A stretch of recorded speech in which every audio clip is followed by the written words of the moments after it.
Amazonas, há 10 milhões de anos atrás, ele corria o contrário, quando não existia ainda a formação da Cordilheira dos Andes. O que aconteceu?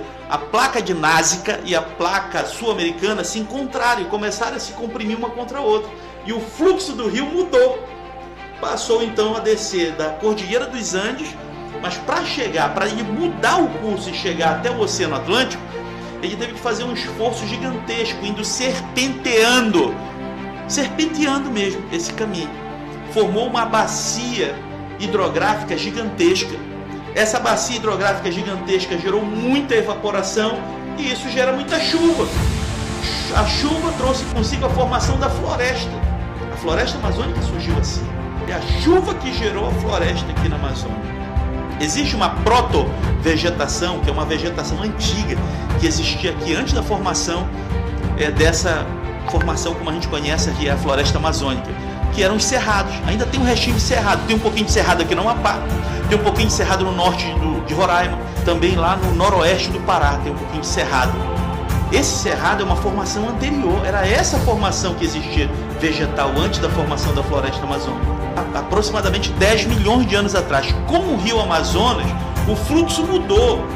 E o rio Amazonas ele vai carregando, ao longo do seu trajeto, bilhões e bilhões de matéria orgânica, restos de madeira que vão se acumulando, animais, peixes que morrem, tudo isso vai sendo carregado. Esses sedimentos vão sendo transportados por quilômetros e quilômetros até serem despejados na foz do rio Amazonas, onde ele encontra com o Oceano Atlântico. Veja que o rio Amazonas ele mudou seu fluxo há 9 milhões de anos atrás. Então diz que o rio Amazonas se formou há 9 milhões de anos atrás. Ele é o maior rio do mundo hoje, tem aproximadamente 7 mil quilômetros de extensão, tem aproximadamente 7 mil afluentes, tem uma quantidade absurda de variedade da floresta, da ictiofauna, da flora, tem uma variedade gigantesca. O rio Amazonas ele é maior em tudo, em quantidade de peixe, em quantidade de afluente, em extensão. Tem uma disputa aí com o rio Nilo. Uma hora dizem que o rio Amazonas ele nasceu lá em Cusco, no Peru, pelo gotejamento das montanhas Mismi, né, de onde nasce. Ele vem recebendo vários nomes, recebe o nome de Maranon, Solimões, antes de entrar aqui em terras brasileiras. E no encontro com o Rio Negro se forma ali o rio Amazonas, né? E a partir daí o rio Amazonas carrega essa grande quantidade de sedimentos até a sua foz.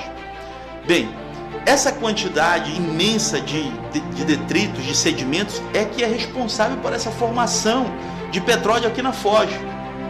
E se aqui próximo já foi encontrado petróleo e já está em exploração na Guiana Francesa, que fica bem aqui ao lado, em Suriname, fica mais um pouco para lá, e na Guiana, o que são isso? São prolongamentos desse despejo de material sedimentar.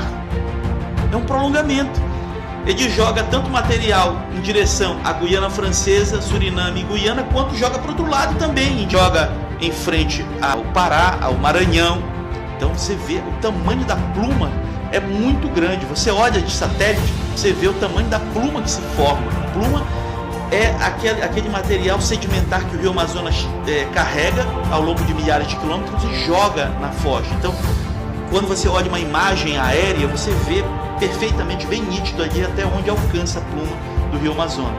Bem, esse é o primeiro ponto. Agora, o que pouca gente sabe é que o rio Amazonas não está jogando sozinho essa quantidade absurda de sedimentos ao longo do... Tem um rio que é mais antigo ainda que o rio Amazonas, que é chamado de Rio Ranza. Já ouviu falar no Rio Ranza? É aqui na Amazônia. Ele passa aqui em frente ao Amapá também. Só que ele passa a 4.000 metros de profundidade. O Rio Ranza. Tem um rio embaixo do Rio Amazonas. Exatamente. Esse rio nasce exatamente onde começa o Rio Amazonas. Ele nasce lá na Cordilheira dos Andes. Ele também tem 6.000 quilômetros de extensão, só que ele está a 4.000 metros de profundidade. O Rio Ranza foi descoberto recentemente por uma professora da universidade, a professora Elizabeth, que ela é professora na Universidade do Amazonas, Universidade Federal do Amazonas, por meio de estudos de prospecção, com aparelhos utilizados pela própria Petrobras, que lá em Urucum tem também, e lá eles exploram petróleo também. Então, ela conseguiu descobrir que existe um aquífero gigantesco, e ele é mais antigo que o Rio Amazonas. Estima-se que ele tem entre 10 e 11 milhões de anos. E ele joga também lá embaixo, a 4 mil metros de profundidade, ele joga sedimento também aqui em frente a essa região. Você entendeu? É muito rico. Eu não sabia dessa informação. Pois é. Tinha um outro ali embaixo do Agora você já sabe que existe um rio chamado de Rio Ranza, que também é interessante como ele desce na Cordilheira dos Andes, quase na vertical, até o Acre. E de lá ele segue na horizontal, vem passando por debaixo do estado do Amazonas, do Pará, e deságua aqui na frente do Amapá e Pará. E já